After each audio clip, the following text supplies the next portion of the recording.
It's a very interesting thing to do. I like the idea of the room, because you can do that at the drop of a hat. You go back to where you live and sit down and think, okay, I'm going to make this place better for half an hour. What should I do? Hi, today we're going to talk about Jordan Peterson's Tidy Your Room.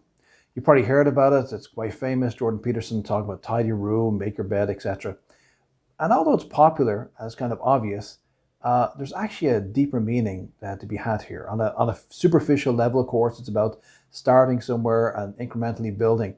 But what does Jordan Peterson really mean by this? But in this video, we're going to take a deep dive in and see about some of the inner ramifications of what he's saying and how that can add a lot of depth to your understanding of the concept of tidying your room, and see how it can make a change in your life, and also how that refers back to society in general. So let's take a look. That's in keeping with Jung's idea about erasing once you've got your mind and your emotions together, and once you're acting that out, then you can extend what you're willing to consider yourself and start fixing up the things that are part of your broader extent. So what exactly is Jordan Peterson talking about here with this idea of tidying a room? Basically, we have a concept of the circle of concern and circle of influence, which was popularized by Dr. Stephen Covey. He was a guy who came up with the 7 habits of highly effective people. And his idea basically is that when we're very focused with external concerns, things like the lives of politicians, the world economy, the environment, and so on, we have a very big circle of concern, but our circle of influence, that thing which you can change, those things which we can change, is very small. And so we actually have very low self-esteem because of this. So when we're thinking of all sorts of things outside of our control, we effectively make ourselves weaker.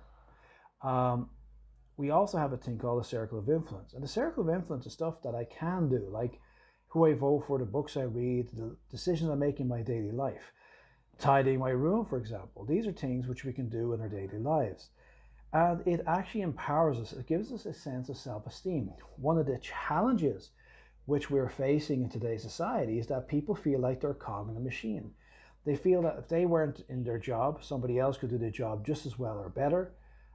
They feel that they are just in usually suburban areas, whizzing into a train, off a train, into a building, out of another building, one day following after another day, and so on. And so a great sense of disempowerment, okay? And so when we start focusing, like the tidy room concept, on things that we can change, it helps us ground ourselves in reality. And it helps us develop self-esteem, because we see ourselves achieving things, even small things, and that gives us a sense of meaning and worth in our lives. And so something as small as tidying a room can be very, very powerful. But let's see what else he ties in here. Is there something bigger than just the practicalities? I might say, well, if you were coming to see me for psychotherapy, the easiest thing for us to do first would just be to get you to organize your room. You think, well, is that psychotherapy? And the answer is, well, it depends on how you conceive the limits of your being. And I would say, start where you can start. So what he's saying here is that if you were coming for therapy to Jordan Peterson, he would think it's a good place to start. That you have to start somewhere in order to make a difference in your life. Now, I often tell people too, fix the things you repeat every day, because people tend to think of those as trivial, right? You get up, you brush your teeth, you have your breakfast, you have your routines that you go through every day. Well, those probably constitute 50% of your life. And people think, well, they're mundane, I don't need to pay attention to them. It's like, no, that's exactly wrong. The things you do every day, those are the most important things you do. So what he's saying here regarding small things is not to ignore the small things. Around 50% of what we do are everyday, small, regular, repetitive activities. And these small changes gather up and become big things. Victim consciousness is probably the prevalent form of consciousness in the world today. And it's based on the concept that there isn't enough stuff to go around. And it results in all the belligerence that we see in the world today, this super hyper competitiveness, people cheating, standing over other people, and so on, because it's on the principle of it's a dog eat dog world. And the problem with this idea that there's not enough stuff to go around is that not only does it make people, say, in many ways be more aggressive about getting what they want, but also it makes a lot of people feel that they can't get anything. You see, if your circle of concern is very big and your circle of influence is very small, you start feeling like you have no power at all, that you're a victim to everything. And so you're going to have situations like, the husband or wife is not ideal. I should get another husband or wife. The house is not good enough. I need a better house. The job's not good enough. I need a better job. This job is ruining my health. This country, city, state is ruining my health. I have to change it. And so the person is externalizing everything and blaming everything external on their situations. How, of course, then do we reclaim our self-esteem and build ourselves back up to get out of victim consciousness? Well, then we have to get into the opposite thing, which is abundance consciousness. Abundance consciousness is based on the idea that there's lots of stuff available and there's enough for us to get by. And to make ourselves appreciate and get into that method of thinking, we have to think in terms of responsibility for actions. We have to stop complaining. We have to start serving others, and so on and so forth. So in other words, the circle of influence is the way to get out of this. The bigger the circle of influence, the smaller the circle of concern, the more abundant we will be. So another consideration here in this lecture is the power of focus. Let's see what Jordan Peterson has to say about the power of focus. Your mind is a very strange thing. As soon as you give it a name, a genuine aim, it'll reconfigure the world in keeping with that aim. That's actually how you see to begin with. Inference you might draw from that is, be careful what you aim at, right? What you aim at determines the way the world manifests itself to you. And so if the world is manifesting itself in a very negative way, one thing to ask is, are you aiming at the right thing? So an interesting thing, if we're talking about the idea, are we looking at the right thing?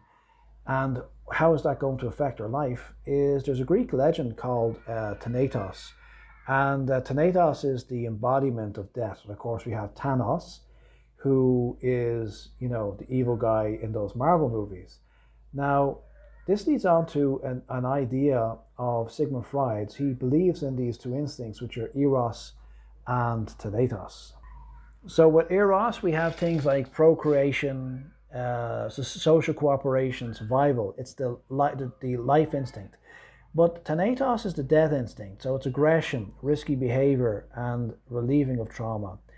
Basically, it's like aggression turned inwards. It can be seen in some ways as a suicidal drive, or say people who like doing risky sports, for example. In a way, they're playing with the Thanatos instinct. And the Thanatos instinct is this aggressive instinct, but it's aggression turned inwards. And it's like a desire to reset things and start over again. So people these days, we're in a kind of post-modernistic era, and we have people like the Great Reset people. We have other people who are into apocalyptical ideas, whether it's religious apocalypse or whether it's environmental apocalypse, the climate disaster and so on, the climate crisis. And the problem with this way of thinking is a lot of people, because of their internal stresses and senses of frustration because their circle of concern is so big and their circle of influence is so small, they are projecting their insecurities outwards, and they start thinking in the terms of a glorious revolution or a great ending and resetting of things. And the problem with that way of thinking is it's a bit like it's a bit like a country building up for war. For a while, people think it's a great idea to go to war, but once war starts, they're not so happy. And so the problem with these things is that if we focus too much on negative things in the world, not only are we going to be unhappy, but our contribution to the world is one other voice shouting for discord, one other voice shouting for an archaic solution to our problems. And the question, of course, is, will that archaic solution ever come? So we're living in a nihilistic era, and so a lot of people basically believe that nothing really matters, and there's an angst to do with that. And even a lot of religious people are hoping for some kind of apocalypse or some kind of event to restart things. And this is all part of this nihilistic kind of energy that's around the world at the moment. But the problem is you could push yourself in the wrong direction. Just think of Afghanistan. If we think about it logically, any country in the world is potentially 2 or 3 generations away from that anarchy and chaos simply by making enough of the wrong decisions. It's easy to create chaos, but it's difficult to create harmony. So again, returning to Peterson and his lecture here, those small things, not only are they affecting the world, those small things, not only are they good as a place to begin, but also they're building my self-esteem. And if I focus on small steps forward, I'm actually helping society as well. And also, another aspect is saying I should be careful what I'm thinking about, that we should be manifesting good things and not bad things. So as you can see, there's quite a lot in there. Now, obviously, I'm adding my interpretations. I'm using the circle of influence and circle of concern. I also threw some tinnitus instinct in there. I think if Jordan Peterson was to see this video, he would probably either concur or it wouldn't be a million miles away from where he's thinking from. There's a consistency in Jordan Peterson's thinking if you watch his videos and interactions and so on. And basically, the consistency is the idea of society has been created over thousands of years. Human beings have created it by incrementally improving.